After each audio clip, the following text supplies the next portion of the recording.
அம்மா சொன்ன அந்த திடீர் குழம்பு பார்ப்போமா? ரகசிய குழம்பு.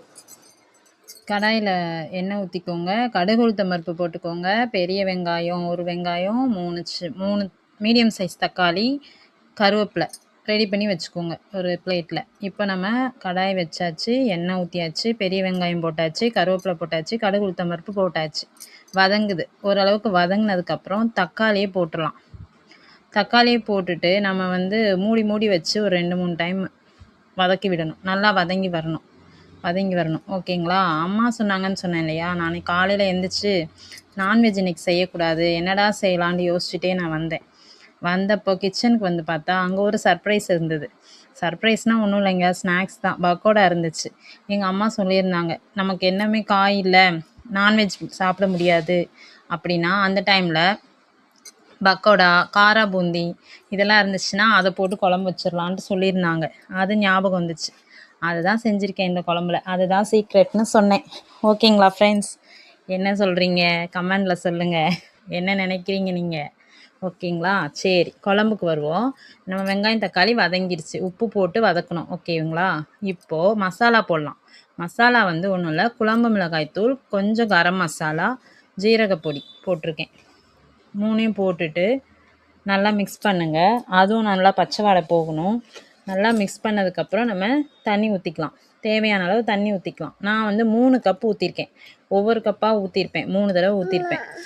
அதாவது தண்ணியாக தான் இருக்கணும் குழம்பு. ஏன்னா நாம் வந்து பக்கோடா போடும்போது அதில் ஊறும்போது அந்த தண்ணியாக இருக்கிறது வந்து நல்லா திக்காயிரும். அதனால் முதல்ல நம்ம திக்காக வச்சோன்னா பக்கோடா போடும்போது ரொம்ப திக்காயிரும், நமக்கு அது அந்த அளவுக்கு இருக்காது, பிடிக்காது. இதுனா நல்லாயிருக்கும் ஊறி வர்றதுக்கு. அந்த பக்கோடா ஊறுறதுக்கு நமக்கு வாட்டர் அதில் கொடுக்கணும்.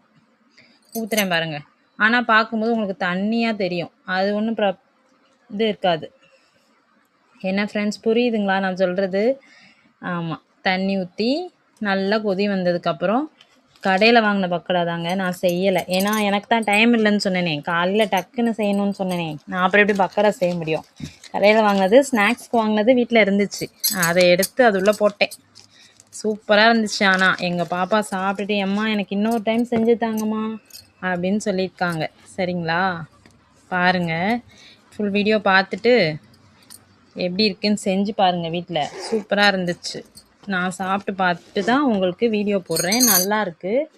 இப்போது அது வந்து நல்லா ஊறிடுச்சுன்னா அதுக்கப்புறமா நம்மளுக்கு பார்த்தாலே தெரியும், நம்ம ஆஃப் பண்ணிடலாம் அந்த ஸ்டேஜ் வரும்போது. இப்போது பாப்பாவுக்கு ரைஸ் பேக் பண்ணிடுவோம். லஞ்சு ரைஸ் வச்சாச்சு.